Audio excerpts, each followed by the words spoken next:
की अनोखी कहानी, प्यार या तकरार, सिर्फ प्रति। लीना ने अहम को अपनी तरफ घूरते हुए देखा तो घबराती हुई बोली, सर आप मेरी तरफ ऐसे क्यों देख रहे हैं? पर विश्वास ही नहीं हो रहा था कि उसने अभी जो भी सुना क्या वो सब सच था। वह संकोच करती हुई बोली, सर क्या कहा आपने? अहम ने बिना किसी हिचक के कहा, मैंने तुमसे ये पूछा कि क्या तुम मेरी गर्लफ्रेंड बनोगी? लीना उसकी बात सुनकर स्तब्ध रह गई। उसे तो ऐसा लग रहा था जैसे उसके लिए ये सब सिर्फ एक सपना था, लेकिन मन ही मन खुश होते हुए उसने कहा, लड़कियां जिस लड़के से बात करने के लिए उसके नजदीक जाने के लिए मरती हैं, अगर वो मुझे सामने से प्रपोज कर रहा है तो मैं कैसे मना कर सकती हूँ? वह चेहरे पर लंबी सी मुस्कान लाती हुई बोली, हाँ मैं तैयार हूँ। उसकी मुस्कान देखकर अहम बोला, ज्यादा खुश होने की जरूरत नहीं है, गर्लफ्रेंड बनना तुम्हारे लिए सिर्फ एक मिशन है, कुछ दिनों का मिशन। तुम्हें मेरा एक काम निपटाना है, बस। लीना मन ही मन मुस्कुराती हुई बोली, कोई बात नहीं सर, इन कुछ दिनों में ही मैं गर्लफ्रेंड का नाम ऐसा यूज करूंगी कि फिर मुझे आपसे चाहकर भी कोई जुदा नहीं कर पाएगा, आप भी नहीं सर। फिर वह अहम की तरफ देखकर बोली, मुझे कोई प्रॉब्लम नहीं है सर, आप बताइए कि मिशन क्या है? अहम बोला, हमारे घर में एक नर्स है जो दादू की सेवा करती है, जिसका नाम गीत है, शायद तुम उससे मिल चुकी हो। तुम्हें बस किसी तरह उसे उस घर से बाहर निकालना है, या फिर दादू के मन में जो उसके प्रति विश्वास है उसे तोड़ना है। कर पाओगी? लीना कॉन्फिडेंट आवाज में बोली, ऑफ कोर्स सर। तब अहम बोला, सुनो, तुम्हें दादू की सेवा करते हुए उनके इतने करीब हो जाना है कि उन्हें कभी गीत की कमी महसूस ही ना हो, और फिर जब तुम उन्हें बताओगी कि तुम मेरी गर्लफ्रेंड हो तो वो तुम्हें बहू की नजर से देखने लगेंगे, और फिर पक्का है कि गीत से उनकी नजर हट जाएगी, और फिर साथ ही तुम गीत की कुछ कुछ गलतियां निकालते रहना विद प्रूफ। हो जाएगा ना? लीना फिर से कॉन्फिडेंट आवाज में बोली, बिल्कुल सर, आप चिंता नहीं करें, देखिए मैं कैसे एक सप्ताह के अंदर गीत को उस घर से बाहर करवाती हूँ। अहम हैरान होता हुआ बोला, एक सप्ताह के अंदर? हाँ सर, आप सिर्फ देखते जाइए। ऐसा कहते हुए उसके चेहरे पर एक कुटिल मुस्कान आ गई थी। वह खुद से बोली, मुझे भी तो गीत से अपनी बेइज्जती का बदला लेना है, मौका भी सामने से चलकर आया है तो अच्छे से इस मौके का फायदा उठाऊंगी। वह अहम के केबिन से निकल गई। अहम को अपने आइडिया पर बहुत गर्व हो रहा था, वह मन ही मन बहुत खुश था। वहीं गीत के दिमाग में भी अहम को सबक सिखाने के लिए आइडिया ने जन्म ले लिया था। वह कपूर मैंशन से निकली और अपनी बस्ती में पहुंची। रात होने वाली थी। गीत ने देखा कि बिट्टू दिए की रोशनी में हिंदी की एक किताब पढ़ रहा था। वह उसके पास बैठ गई और प्यार से बोली, हिंदी की किताब पढ़ रहा है बिट्टू? गीत को देखते हुए बिट्टू खुश होता हुआ बोला, हाँ दीदी, टीचर दीदी ने ये वाला पाठ पढ़कर आने को कहा है, लेकिन ये वाला प्रश्न देखो ना दीदी, 4 शब्द बन गए लेकिन 5वां नाम याद ही नहीं आ रहा है दिमाग में। गीत ने वह प्रश्न पढ़ा, लिखा था अ अक्षर से 5 शब्द बनाए। गीत सोचती हुई बोली, हाँ तो ठीक है ना, 5वां नाम अहम रख लो, हो गए तुम्हारे 5 नाम पूरे। बिट्टू याद करता हुआ बोला, हाँ दीदी, मैं तो भूल ही गया था इनका नाम, आप इनके ही घर में रहती है ना? गीत सर हिलाती हुई बोली, हाँ। लेकिन बिट्टू का बाल मन इतने से ही कहाँ मानने वाला था। उसने अगला प्रश्न किया, अहम नाम का अर्थ क्या होता है दीदी? तब गीत बोली, अहम का मतलब होता है जो बहुत महत्वपूर्ण हो, खास हो, यानी कि इंपॉर्टेंट व्यक्ति। ये सुनकर बिट्टू बोला, तब तो अहम कपूर भी बहुत खास आदमी होगा दीदी। गीत पल भर के लिए रुकी, फिर सोचती हुई बोली, इतना खास तो नहीं है, वो खुद को तो बहुत खास समझता है और लोगों को बहुत तुच्छ, खासकर गर्ल्स को, इसीलिए हमें अब उसका घमंड तोड़ना होगा। किसका घमंड तोड़ना होगा भाई? जूली ने घर के अंदर प्रवेश करते हुए कहा। जवाब में गीत कुछ कहती उससे पहले ही बिट्टू बोल पड़ा, अहम कपूर का माई, दीदी बोलती है कि वो गर्ल्स को तुच्छ समझता है। जूली बोली, गीत इधर आओ बेटा। गीत उठकर किचन के अंदर जूली के पास गई। जूली ने उसकी तरफ देखते हुए कहा, तुम्हारे दिमाग में चल क्या रहा है गीत? तुम तो कपूर मैंशन में सिर्फ योगेंद्र कपूर से सारी जानकारी हासिल करने गई थी ना, अब तुम ये क्या घमंड तोड़ने की बात कर रही हो? गीत समझाती हुई बोली, मुझे याद है वो बातें मासी, मैं भूल भी नहीं सकती, लेकिन इसके लिए पहले अहम का मानना बहुत जरूरी है, और ये तभी संभव है जब वो हमारी बातें मानने लगे। अच्छा, और तुम उसे मानने के लिए क्या करने वाली हो? उसका घमंड तोड़ने वाली, ताकि वह लड़कियों को तुच्छ समझना बंद करे, उनकी रिस्पेक्ट करे, और अगर ऐसा एक बार हो गया तो वो मेरी बात भी मानेगा और योगेंद्र को घर वापस ले आएगा। फिर हम उनसे एक एक जानकारी हासिल करते रहेंगे। लेकिन ये करोगे कैसे? कुछ सोचा है तुमने? हाँ मासी, एक आइडिया है मेरे पास। मैंने सोचा है कि मैं उसके ऑफिस में जाऊंगी और उसे किसी तरह भड़काऊंगी। वैसे भी मुझे देखकर उसका पारा 7वें आसमान पर जाएगा ही, और वो मुझ पर चिल्लाएगा या मुझे धक्का जरूर देगा, मे भी मेरी डिसरिस्पेक्ट भी करे। बस उसी समय मैं वीडियो बना लूंगी और उसे ब्लैकमेल करूंगी कि अगर मैंने उस वीडियो को दादू को दिखा दिया तो फिर दादू उसे 14 वर्ष के वनवास पर भेज देंगे। तुम ब्लैकमेल करोगी उसे? मासी, अब अगर गलत रास्ते पर चलकर किसी को सही रास्ते पर लाया जा सकता है तो दिक्कत ही क्या है? लेकिन इसमें रिस्क हो सकता है गीत, और इसकी क्या गारंटी है कि तुम्हारी ब्लैकमेल करने पर वह मान जाएगा? गीत मुस्कुराती हुई बोली, मानेगा ना मासी, 100% मानेगा। वो भले ही दुनिया से नहीं डरता होगा, दुनिया के सामने एक बिजनेस जायंट होगा, लेकिन अपनी दादू के सामने भीगी बिल्ली बन जाता है, एक शब्द ना ही पलट कर कहता है और ना ही कभी उनकी बात टालता है। तब जूली चिंता व्यक्त करती हुई बोली, ठीक है, जो भी करना है सोच समझ कर करना, पता नहीं क्यों मुझे घबराहट सी हो रही है, कहीं कुछ गलत ना हो जाए। गीत बोली, आप चिंता मत करिए मासी, कुछ भी नहीं होगा। वह वापस बिट्टू के पास आई और बोली, कल रेडी रहना, हम साथ मिलकर नया धमाका करने वाले हैं। बिट्टू खुश होता हुआ बोला, ठीक है दीदी। गीत बस्ती से निकलकर वापस कपूर मैंशन पहुंची और अगले दिन की प्रतीक्षा करने लगी। वहीं अहम भी अगले दिन की प्रतीक्षा कर रहा था ताकि लीना कपूर मैंशन में एंट्री ले और उसका गीत को घर से निकालने का सपना पूरा करे। क्या गीत का ब्लैकमेलिंग प्लान वर्क करेगा या फिर आएगा कोई नया ट्विस्ट? क्या लीना अहम के इस सपने को पूरा कर पाएगी? सभी सवालों के जवाब जानने के लिए सुनिए प्यार या तकरार, सिर्फ प्रतिलिपि FM पर। आप सुन रहे हैं आप सुन रहे हैं अहम और गीत की अनोखी कहानी, प्यार या तकरार, सिर्फ प्रतिनिधि एफएम पर। गीत आज सुबह जल्दी ही उठ गई थी। वह दादू के कमरे में आई तो देखा कि दादू वहां नहीं थे। वह सोचती हुई बोली, दादू जरूर लॉन में गए होंगे। सुबह सुबह उन्हें ठंडी हवा खाने का बहुत शौक है ना। वह तुरंत फर्स्ट फ्लोर से नीचे उतरकर लॉन में गई। उसने देखा कि दादू वहां एक स्टैचू के सामने व्हील चेयर पर बैठे थे और उन्हें गौर से देख रहे थे। वह दादू के पीछे जाकर खड़ी हो गई और बोली, दादू कौन है ये शख्स? मैं हमेशा से आते जाते हुए देखती हुई इन्हें, लेकिन पूछना भूल जाती हूँ। दादू गर्व करते हुए बोले, ये वो शख्स हैं जिससे मुझे औरतों की रिस्पेक्ट करने की प्रेरणा मिली है। ये मेरे दादाजी थे, फ्रीडम फाइटर थे। गांधी जी या भगत सिंह की तरह महान तो नहीं थे, इसीलिए लोगों द्वारा भुला दिए गए, लेकिन मेरे यादों से ये कभी नहीं निकले। तब गीत को एकाएक जतिन अंकल की तलवार याद आ गई। वह बड़बड़ाई, हाँ मैं तो इनकी तलवार से बच चुकी हूँ। दादू बोले, पता है बेटा, मेरे दादाजी 1857 के फ्रीडम मूवमेंट में शामिल हुए थे। वो मुझे बताते थे कि उन्हें बेगम हजरत महल के महिला दल को तलवारबाजी का प्रशिक्षण देने वाले दल में शामिल किया गया था। पहले तो उन्हें लगता था कि ये महिला क्या कर सकेंगी, ये कभी अंग्रेजों का मुकाबला नहीं कर सकती। लेकिन पता है, बाद में जो उन्होंने बताया, मैं भी सुनकर चौंक गया था कि कोई महिला ऐसा भी कर सकती है। गीत रोमांचित हुई बोली, क्या दादू? दादू बोले, एक बार अंग्रेज सैनिकों की एक टुकड़ी ने चंद महिला सैनिकों को एक बाग में घेर लिया था। वो सभी तोपों और बंदूकों के साथ थे और ये महिला सैनिक तलवार और तीर धनुष के साथ। फिर भी इन लोगों ने उन अंग्रेजों की टुकड़ी में से एक भी सैनिक को बचने नहीं दिया। एक महिला सैनिक ने तो अकेले ही 21 अंग्रेज सैनिकों को मार गिराया था। गीत भी ये सुनकर स्तब्ध रह गई। तब दादू ने आगे कहा, ये सुनाते हुए मेरे दादाजी ने कहा था कि उसके बाद से महिलाओं के प्रति उनका नजरिया ही बदल गया। उस जमाने में जहाँ महिलाओं को जरा सी छूट दे दो तो समाज में बातें होने लगती थी, तब भी मेरे दादाजी ने मेरी दादी जी को अपनी मर्जी से चलने दिया था। गीत अचंभित हुई एक टक से स्टैचू की तरफ देख रही थी। वहीं दादू बोले, इसलिए मैं चाहता हूँ कि अहम भी लड़कियों की रिस्पेक्ट करे, लेकिन वो यही बात मेरी नहीं मानता। बाकी तो सब मान जाता है। तब गीत बोली, मानेगा दादू, आपने उसे सजा दी है तो उसका एहसास भी उसे जल्दी हो जाएगा। वैसे दादू, मैं आपसे एक सलाह लेना चाहती हूँ। हाँ बोलो बेटा। दादू, अगर कभी गलत रास्ता अपनाकर सही रास्ते को हासिल किया जा सकता है तो क्या उस गलत रास्ते को अपनाना चाहिए या नहीं? तब दादू उसे समझाते हुए बोले, गलत तो हमेशा गलत ही होता है ना बेटा, लेकिन ये भी सच है कि कभी कभी कुछ सही करने के लिए कुछ गलत करना पड़ता है। परंतु इतना समझ लो कि उस गलत रास्ते को अपनाने पर बाधाएं भी उतनी ही आएंगी, उसके साइड इफेक्ट भी होंगे। तब गीत खुद से बोली, मुझे अपने डैड के बारे में सब कुछ जानना है और इसके लिए योगेंद्र का घर आना और फिर ठीक होना बहुत जरूरी है। और योगेंद्र घर तभी आएगा जब अहम हमारी बात सुनेगा। इसीलिए अगर अपने डैड के लिए मुझे गलत रास्ता भी चुनना पड़े तो मंजूर है मुझे। अब अहम को भी ये मेरी बात सुननी ही पड़ेगी। फिर उसने दादू से कहा, थैंक यू दादू, आज हिस्ट्री का इतना ब्यूटीफुल चैप्टर सुनाने के लिए और एक ब्यूटीफुल एडवाइस देने के लिए। मैं वापस अपने कमरे में आकर तैयार होने लगी और फिर कुछ घंटों के बाद कपूर मैंशन से निकल गई।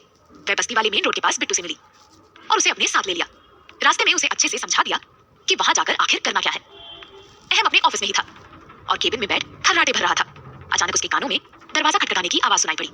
उसकी आंखें खुल गई। उसने देखा कि दरवाजे पर गीत खड़ी थी।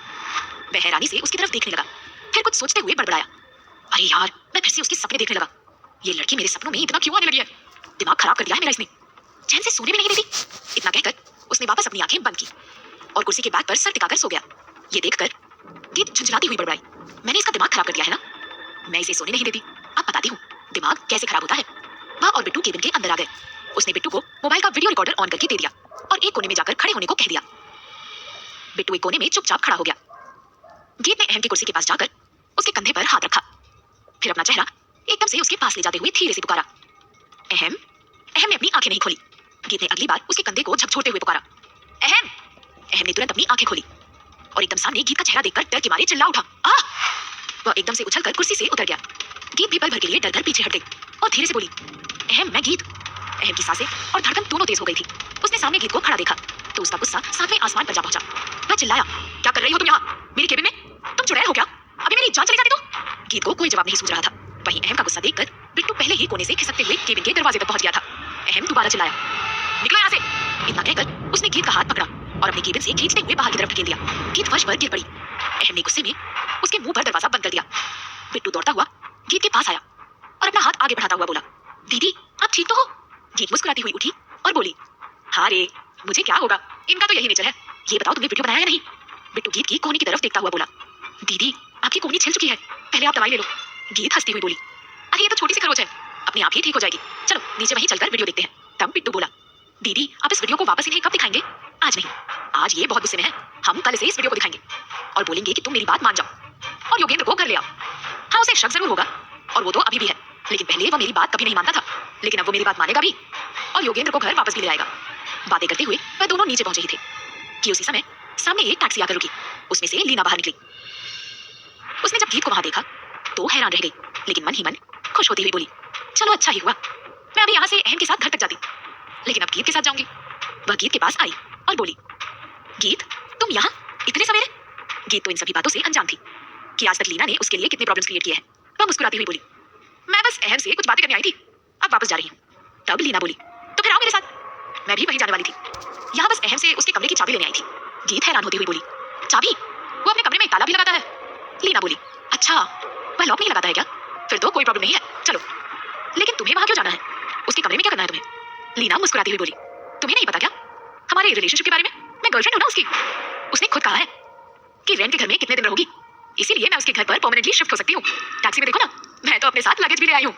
गीत उसे हैरानी भरी नजरों से देख रही थी। लीना बोली, चलो अब इंतजार किस बात का है? इतना कहकर मुस्कुराती हुई वह टैक्सी में जाकर बैठ गई। गीत किसी दूसरी ही दुनिया में खो चुकी थी। वो और बिट्टू चुपचाप पीछे जाकर बैठ गए। बिट्टू बीच में बैठा था और उसके एक तरफ लीना बैठी थी, जिसके चेहरे पर एक कुटिल मुस्कान थी, तो दूसरी तरफ गीत बैठी थी, जिसके चेहरे पर निराशा थी और वो शून्य में ताक रही थी। उसके लिए ये किसी शॉकिंग न्यूज़ से कम नहीं था। वह ये सोचकर हैरान थी कि जो लड़कियों से नफरत करता है उसकी एक गर्लफ्रेंड भी है। उसने अहम के लिए जो अपने मन में एक परसेप्शन बना रखा था, पल भर में टूट चुका था। गीत पर क्या होगा इस न्यूज़ का असर? क्या वह अपनी ब्लैकमेलिंग प्लान को छोड़ देगी? क्या लीना अपने प्लान में सफल हो पाएगी? सभी सवालों के जवाब जानने के लिए सुनिए प्यार या तकरार, सिर्फ प्रतिलिपि एफएम पर। आप सुन रहे हैं अहम और गीत की अनोखी कहानी प्यार या तकरार, सिर्फ प्रतिलिपि एफएम पर। गीत के लिए लीना का अहम की गर्लफ्रेंड होना किसी शॉकिंग न्यूज़ से कम नहीं था। वह ये सोचकर हैरान थी कि जो अहम लड़कियों से बेहद नफरत करता है उसकी एक गर्लफ्रेंड भी हो सकती है। उसने अहम के बारे में जो अपने मन में परसेप्शन बना रखा था, पल भर में वह टूट चुका था। वह मन ही मन सोचती हुई खुद से बोली, ये कैसा डबल स्टैंडर्ड है अहम का? अगर वो ऐसा है फिर तो इसकी कोई गारंटी नहीं है कि मेरा वाला वीडियो वो सीरियसली लेगा। कहीं मुझे ये वाला आइडिया ड्रॉप ना करना पड़े। वह खुद में खोई हुई टैक्सी से बाहर की तरफ देख रही थी कि तभी लीना बोली, क्या हुआ, क्या सोच रही हो? गीत सर हिलाती हुई बोली, कुछ भी नहीं। लीना मुस्कुराई और बोली, हिचक मत करो, कहीं तुम्हें ऐसा तो नहीं लग रहा कि मैं झूठ बोल रही हूँ तुमसे? गीत घबराई आवाज में बोली, नहीं मैडम, मैं ऐसा क्यों सोचूंगी, आप सच ही बोल रही होंगी। वे दोनों बातें कर ही रहे थे कि तभी बिट्टू ने मोबाइल पर वही वीडियो चला दिया। लीना ने वो वीडियो देख लिया तो उसे हैरानी हुई। उसने तुरंत बिट्टू से कहा, थोड़ा सा देखने दोगे मुझे? ये देखकर गीत ने जल्दबाजी में वो मोबाइल अपनी तरफ खींचना चाहा, लेकिन उससे भी पहले लीना ने बिट्टू के जवाब की प्रतीक्षा किए बिना उसके हाथ से मोबाइल ले लिया और वीडियो देखने लगी। उस वीडियो को देखते ही उसके चेहरे पर एक कुटिल मुस्कान छा गई थी। उसकी शैतान दिमाग में एक नए आइडिया ने जन्म ले लिया था। वह मुस्कुराती हुई मन ही मन बोली, यही तो है वो परफेक्ट चीज जो गीत को अहम के दिल से भी बाहर करेगी और शायद कपूर मैंशन से भी। ये मौका तो चल कर आया है मेरे पास, इसे हाथ से कैसे जाने दूं? थैंक गॉड, लगता है भगवान भी आजकल बड़े मेहरबान हैं मुझ पर। मैं जो चाहती हूँ गॉड मुझे बिना मांगे दे देते हैं। उसने गीत से नजरें बचाकर उस वीडियो को अपने मोबाइल में भेज दिया और मुस्कुराती हुई बोली, अब आएगा ना असली मजा। वहीं दूसरी तरफ अहम का कैबिन अखाड़ा बन चुका था। उसने गुस्से में अपनी टेबल पर रखी सारी चीजें नीचे फेंक दी थी और खुद कुर्सी पर गुस्से से तमतमाया हुआ बैठा था। ऑफिस में धीरे धीरे एम्प्लॉयज भी आने लगे थे। कुछ देर बाद ध्रुव भी वहां आ गया। उसने अहम के केबिन के अंदर पैर रखा ही था कि दर्द के मारे जोर से चीख पड़ा, मम्मी! उसके पैर में एक टूटा हुआ कांच का टुकड़ा उसके जूते को छेद कर धंस चुका था। वह एक पैर को हवा में उठाकर नाचता हुआ एक कुर्सी पर बैठ गया और कांच को निकालने की कोशिश करने लगा। अहम बस सामने बैठा देखता रहा। कांच के निकलने के बाद ध्रुव ने राहत की सांस ली, लेकिन जख्म से खून अभी भी निकल रहा था। ये देखकर अहम शांत मन से बोला, जाओ जाकर डॉक्टर से सुई लगवा लो। ध्रुव एकदम से बिगड़ता हुआ बोला, तुमने ये क्या हाल बना दिया है कैबिन का? आज सुबह सुबह कौन सा तांडव कर दिए? वही गीत यार, सुबह सुबह टपक पड़ी थी यहाँ और मुझे डरा दिया तो मुझे गुस्सा आ गया। गुस्से में ये सब हो गया। अच्छा, और वो आई क्यों थी यहाँ? अहम कंधा उचकाता हुआ बोला, मुझे क्या मालूम और मुझे जानना भी नहीं है। ध्रुव गुस्सा करता हुआ बोला, यही है तुम्हारी प्रॉब्लम, तुम कुछ सुनना ही नहीं चाहते। अरे कम से कम इतना तो जान लेते कि वो यहाँ आई क्यों थी। अहम शांत मन से बोला, तुम जाओ पहले सुई लगवा लो, उसके बाद हम बात करते हैं। ध्रुव झल्लाता हुआ बोला, सुई मुझे नहीं तुम्हें लगने की जरूरत है, वो भी दिमाग के बीचों बीच। पता नहीं क्या भरा है तुम्हारे दिमाग में, लड़की देखी नहीं कि बस अपने कान बंद कर लेते हो, कभी सुनने की कोशिश क्यों नहीं करते उनकी? अगर सुन लोगे उनकी बात तो छोटे नहीं हो जाओगे तुम, तुम्हारी कंपनी का शेयर नहीं गिर जाएगा उनकी बातों से। उसकी बातें सुनकर अहम को भी गुस्सा आ गया। वो बोला, तो क्या चाहते हो तुम? मैं उस लड़की के सामने जाकर सर झुकाऊं जिसके कारण दादू ने मुझे घर से बाहर निकाल दिया है, जो मेरे मामा जी की जासूसी कर रही है और जिसने मेरी कंपनी को बंद करने के लिए साजिश की है? कल मैं चाटूं मैं उसके। तब ध्रुव बोला, यही प्रॉब्लम है तुम्हारी अहम कि तुम चीजों को मिक्स कर देते हो और फिर सभी को एक नजरिए से देखते हो। पहली बात तो ये कि गीत ने तुम्हारी कंपनी को बंद कराने की साजिश नहीं की थी, ये तुम्हें भी पता है। दूसरी बात कि वो तुम्हारे मामा जी के पीछे क्यों है तुम सिर्फ अस्यूम कर रहे हो सकता है कि वजह अच्छी हो। और तीसरी बात ये कि तुमने कभी अपने दादू को समझा ही नहीं। वो इतने सुलझे हुए इंसान है कि उन्हें जो चीज अच्छी नहीं लगती वो नहीं करते और वो किसी के कहे में नहीं चलते। इसीलिए गीत के कारण उन्होंने तुम्हें घर से निकाला। ये सवाल ही पैदा नहीं होता यार। अहम चुप हो गया। ये देखकर ध्रुव थोड़ा शांत हुआ और बोला, मैं दोस्त हूँ तुम्हारा, चिंता होती है यार तुम्हारी, इसीलिए समझा रहा हूँ। अच्छा, तुमने कभी एक बात पर गौर किया है क्या?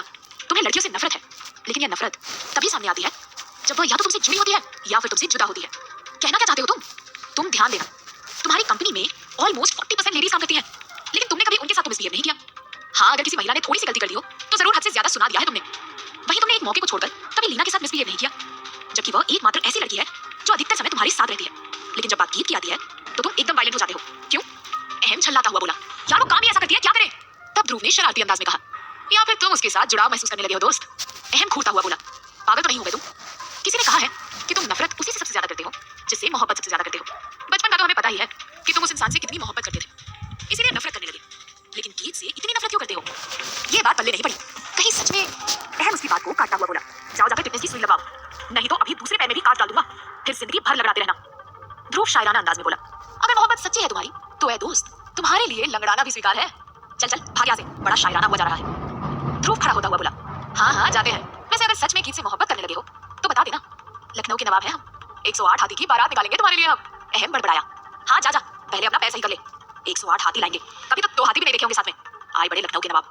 ध्रुव थोड़ा मुस्कुराता हुआ और थोड़ा कराहता हुआ केबिन से बाहर निकल गया। वहीं दूसरी तरफ लीना गीत के साथ कपूर मैंशन में पहुंच चुकी थी। वह वहां जाते ही सबसे पहले बोली, यहाँ की नौकरानी कहाँ है? बुलाओ उसे, या फिर तुम ही मेरा सामान अहम के कमरे में रखोगी। पल भर में उसका बदला अंदाज देखकर गीत चौंक गई। वह धीरे से बोली, मैं अभी नौकरानी को बुलाती। फिर उसने आवाज देते हुए कहा, डॉली नीचे आओ, मेम साहब आई हैं। गीत की आवाज सुनते ही डॉली तुरंत नीचे आई और उसने वहां लीना और गीत को खड़ा देखकर आश्चर्य से कहा, कहाँ है मेम साहब? लीना गुस्से में उस पर गरजती हुई बोली, मैं हूं तुम्हारी मेम साहब, स्टूपिड नौकरानी। डॉली को भी ये सुनकर गुस्सा आ गया। वह कुछ कहती कि तभी गीत उसकी तरफ देखती हुई बोली, ये मिस लीना है, तुम्हारे अहम साहब की गर्लफ्रेंड, और तुम्हारे साहब का आदेश है कि ये आज से यही रहेंगी उनके कमरे में, इसलिए जाकर उनका कमरा तैयार कर दो और इनका सामान स्टोर में रख दो। डॉली को तो अपने कानों पर विश्वास ही नहीं हो रहा था। वह आश्चर्य से लीना को देखने लगी। तभी लीना आंखें दिखाती हुई बोली, देख क्या रही हो? सुना नहीं? जाओ यहाँ से। डॉली वहां से चली गई। तब लीना ने हॉल में पड़े सोफे पर बैठते हुए अपना मोबाइल बाहर निकाला और फिर वो वीडियो किसी दूसरे को फॉरवर्ड करते हुए उसे कुछ इंस्ट्रक्शन दिए। फिर चेहरे पर एक कुटिल मुस्कान लाती हुई बोली, अब बाहर मचेगा कोहराम और मैं करूंगी कपूर मैंशन में आराम। वाह, ये तो राइमिंग हो गई। बस सोफे से उठी और अहम के कमरे की तरफ बढ़ी। वहीं गीत बस एक टक उसे ही देखे जा रही थी। उसके चेहरे की मुस्कुराहट को देखकर मैं समझ ही नहीं पा रही थी कि एक नई तबाही जल्द ही शुरू होने वाली थी। गीत का ब्लैकमेलिंग वीडियो अब कौन सी तबाही मचाने वाला है? क्या ध्रुव के समझाने का असर अहम पर होगा? सभी सवालों के जवाब जानने के लिए सुनिए प्यार या तकरार, सिर्फ प्रतिलिपि एफएम पर। आप सुन रहे हैं अहम और गीत की अनोखी कहानी प्यार या तकरार, सिर्फ प्रतिलिपि एफएम पर। अगले दिन की सुबह दादू की नींद थोड़ी देर से खुली। सूरज आसमान में चढ़ चुका था। दादू फ्रेश होने के लिए उठे और लाठी का सहारा लेकर बाथरूम की तरफ बढ़े। उन्होंने बाथरूम में कदम रखा ही था कि फर्श पर पानी होने की वजह से उनका पैर फिसल गया और वो गिर पड़े। गिरने की जोरदार आवाज हुई और उनके मुंह से चीख निकल पड़ी, आह! उनके कमर में हल्की सी चोट आई थी, इसलिए वो खड़े होने की कोशिश करते हुए भी वो खड़े नहीं हो पा रहे थे। उन्होंने ऊंची और दर्द भरी आवाज में पुकारा, गीत, गीत बेटा। उनकी आवाज सोई हुई गीत के कानों तक पहुंची। वह हड़बड़ाकर बेड पर उठ बैठी और खुद से बोली, दादू मुझे आवाज लगा रहे हैं, कहीं कुछ हो तो नहीं गया? वह तुरंत उठी और दादू के कमरे की तरफ भागी, लेकिन वहां पहले ही लीना पहुंच चुकी थी। तो वह उनका हाथ पकड़कर उन्हें सहारा देती हुई फिक्रमंद अंदाज में बोली, दादू आप कैसे गिर गए? चोट तो नहीं आई ना? दादू ने खड़े होते हुए हैरानी से उसका चेहरा देखा और पूछा, तुम कौन हो और गीत कहाँ है? लीना उन्हें सहारा देकर बाथरूम से बाहर लाती हुई बोली, दादू आप पहले आराम से बेड पर बैठ जाइए, मैं आपको सब बताती हूँ। दादू बेड पर बैठ गए और उसकी तरफ हैरानी भरी नजरों से देखने लगे। लीना उनकी तरफ देखती हुई बोली, वेल तो दादू आपको जानना बहुत जरूरी है ना कि मैं कौन हूँ? शायद अहम ने आपको नहीं बताया होगा, थोड़ा शर्माता है ना आपसे, लेकिन मैं बता देती हूँ, मैं उसकी गर्लफ्रेंड हूँ। दादू एकदम से चौंकते हुए बोले, गर्लफ्रेंड? हाँ दादू, मैं उसकी गर्लफ्रेंड हूँ और मेरा नाम लीना है, मैं उसकी पर्सनल सेक्रेटरी भी हूँ। दादू को ये बात हजम नहीं हो रही थी। वे खुद में बड़बड़ाए, ऐसा कैसे हो सकता है? अहम की गर्लफ्रेंड भी है और मुझे पता ही नहीं है। उसी समय गीत भी वहां प्रवेश कर चुकी थी। वह आते ही बोली, क्या हुआ दादू, आपने मुझे आवाज लगाई थी? दादू कुछ बोलते उससे पहले ही लीना बोली, हाँ दादू ने तुम्हें आवाज लगाई थी क्योंकि वो बाथरूम में फिसल गए थे, जाओ पेन रिलीफ स्प्रे ले आओ। दादू आपको कहीं चोट तो नहीं लगी? कहते हुए गीत एकदम से दादू के करीब जाने के लिए लपकी, लेकिन तभी लीना ने गीत का हाथ पकड़ा और चेहरे पर बनावटी मुस्कान लाती हुई बोली, दादू ठीक है, तुम जाओ और स्प्रे लेकर आओ, जल्दी करो। लीना ने जिस तरह गीत का हाथ पकड़ा था यह दादू को बिल्कुल भी पसंद नहीं आया, लेकिन फिलहाल उन्होंने कुछ नहीं कहा। गीत भी चुपचाप कमरे से बाहर चली गई। दादू के मन में अब भी दुविधा थी और लीना ने उनकी दुविधा को भांपते हुए कहा, दादू मैं अब इसी घर में रहूंगी, मैं पहले रेंट वाले घर में रहती थी, तो अहम ने कहा कि मैं कब तक बाहर रहूंगी, आफ्टर ऑल शादी के बाद भी तो ये घर हमारा ही हो जाएगा ना, इसीलिए उसके कहने पर मैं भी यहीं आ गई। दादू ने बस सर हिला दिया। तब लीना बोली, ओके दादू मैं जाती हूँ, अगर आपको कोई भी जरूरत होगी तो मुझसे कहना, नौकरों से कहने की कोई जरूरत नहीं है, आफ्टर ऑल मैं आपकी होने वाली बहू हूँ, तो मैं उन लोगों से अच्छा ख्याल रख सकती हूँ आपका। इतना कहकर मैं जाने ही वाली थी कि गीत ने एक बोल में सरसों का गर्म तेल लेकर वहां एंटर किया। ये देखते ही लीना भड़कती हुई बोली, ये क्या लेकर आई हो तुम? मैंने कहा था ना स्प्रे लाने के लिए। गीत धीमी आवाज में बोली, सॉरी मैडम, स्प्रे कहीं मिला नहीं। तभी दादू लीना की तरफ देखते हुए बीच में बोल पड़े, बहू तुम जाओ, मैं तेल ही लगा लूंगा, ठीक है? लीना बोली, ठीक है दादू, मैं अभी स्प्रे ऑर्डर कर देती हूँ। इतना कहकर मैं वहां से चली गई। तब गीत अंदर आई और दादू के पास बैठते हुए शरारती अंदाज में बोली, बहू, आपने भी उसे बहू मान लिया? दादू मुस्कुराते हुए बोले, अब वो कह ही रही थी कि अहम की गर्लफ्रेंड है, तो मैं क्या कहता? वैसे वो सच में उसकी गर्लफ्रेंड है क्या? मुझे तो अब भी विश्वास नहीं हो रहा है। विश्वास तो मुझे भी नहीं हो रहा दादू, लेकिन क्या करें, करना ही पड़ेगा। आप उल्टे लेट जाइए, मैं आपके कमर पर मालिश कर देती हूँ। दादू बेड पर उल्टे लेट गए और गीत उनकी कमर की मालिश करती हुई बोली, आप बाथरूम में फिसले कैसे दादू? पानी पैर पर पड़ जाने से, और कैसे? लेकिन मैं यही नहीं समझ पा रहा हूँ कि वहाँ पानी आया कैसे, जबकि रात में मैंने कभी बाथरूम यूज ही नहीं किया और जनरली सुबह तक बाथरूम सूख जाता है। ये सुनकर गीत हैरान होती हुई बोली, ऐसे कैसे हो सकता है? आपके कमरे का दरवाजा भी खुला ही रहता है ना दादू? दादू ने हाँ में सर हिला दिया। गीत भी ये सुनकर हैरान थी। तभी दादू बोले, गीत बेटा, मुझे लीना का बिहेवियर अच्छा नहीं लगा, वह मुझे ठीक नहीं लगी। मैं जिस प्रकार तुमसे बात कर रही थी, ऐसा लग रहा था जैसे वो खुद को राजघराने की रानी समझती है। गीत बोली, दादू आपको मुझसे इतना लगाव है, इसीलिए आपको ऐसा लगा होगा, लेकिन आपको अब उससे भी लगाव लगा लेना चाहिए। वो आपके पोते की गर्लफ्रेंड है। हालांकि मुझे नहीं लगा था कि लड़कियों से बेहद नफरत करने वाला इंसान गर्लफ्रेंड भी बना सकता है, बट इट्स ओके। अगर लीना का प्यार अहम की नफरत को कम कर सकता है या फिर खत्म कर सकता है, तो इसमें कोई बुराई नहीं है। तब दादू थोड़ी गंभीर हो गए और मन ही मन खुद से बोले, तुम्हें कैसे समझाऊं बेटा, मैं तुम्हें अपनी बहू बनाना चाहता हूँ, और वैसे भी यह लड़की वैसी नहीं है जैसा तुम समझ रही हो, क्योंकि मेरी बात की नजर मुझे धोखा नहीं दे सकती। मैं इस घर को बर्बाद होने नहीं दे सकता। मैं इसे इस घर में नहीं रहने दूंगा, इसे इस घर से जाना ही होगा। वहीं गीत भी निराश थी। वह खुद से बोली, आई एम सॉरी दादू, मुझे पता है कि लीना आपको एक्सेप्टेबल नहीं है, लेकिन अगर अहम की खुशी उसमें है तो मैं उसके विरुद्ध आपको नहीं भड़का सकती। आपको भी उसे अपना लेना चाहिए। वहीं दूसरी तरफ अहम ऑफिस में खड़े होकर खिड़की से बाहर डूबता हुआ सूरज देख रहा था और ईश्वर से यही प्रार्थना कर रहा था कि किसी तरह लीना दादू को मनाने में सफल हो जाए। तभी उसका मोबाइल बज उठा। उसने कॉल रिसीव करते हुए कहा, यस, आप कौन? अच्छा, नहीं वो तो यहाँ नहीं है, ठीक है, मैं ट्राई करता हूँ। उसने कॉल डिस्कनेक्ट किया और फिर तुरंत ध्रुव को कॉल लगाने लगा। उसका मोबाइल स्विच ऑफ आ रहा था।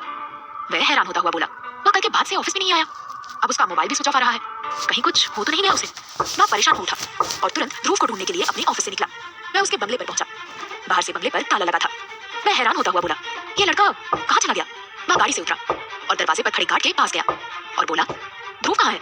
गार्ड बोला, सॉरी सर, वो यहाँ नहीं है। कहाँ गया है, कुछ आइडिया है तुम्हें? सॉरी सर, हमें नहीं पता, लेकिन उन्होंने कहा था कि अगर कोई आए तो पूछ लेना क्या काम है। अहम गुस्से में बोला, उसे बता देना कि अहम कपूर आया था, और अगर वो 1 घंटे के अंदर ऑफिस नहीं आया तो उसे कंपनी से फायर कर दिया जाएगा। इतना कहकर मैं अपनी गाड़ी की तरफ बढ़ा। तभी गार्ड दौड़ता हुआ वहां आया और बोला, सॉरी सर, मुझे नहीं पता था कि आप अहम कपूर हैं। ध्रुव साहब अंदर बंगले पर ही हैं और उन्होंने डिस्टर्ब करने से मना किया था। अहम ने गुस्साई नजरों से गार्ड को देखा। गार्ड ने तुरंत दरवाजा खोल दिया। अहम जैसे ही बंगले के अंदर पहुंचा तो वह वहां का माहौल देखकर हैरान रह गया। वहां हॉल में 2 लेडीज सोफे पर बैठी थी, जिसमें एक डॉक्टर की ड्रेस में थी और दूसरी पायलट की ड्रेस में। डॉक्टर को देखकर अहम का दिल एकदम धक से रह गया। वह आश्चर्य करता हुआ बोला, ये ध्रुव को क्या हो गया? यहाँ डॉक्टर क्या कर रही है और यहाँ पायलट का क्या काम? इसे कहीं कुछ हो तो नहीं गया? और इलाज करने के लिए? नो यार, मैं भी क्या सोचने लगा हूँ। उसके मन में तरह तरह के बुरे ख्याल देने लगे थे। वह भगवान से प्रार्थना करता हुआ बोला, गॉड, ये सच ना हो प्लीज। क्या ध्रुव के घर का माहौल अहम की चिंता बढ़ाने वाला है?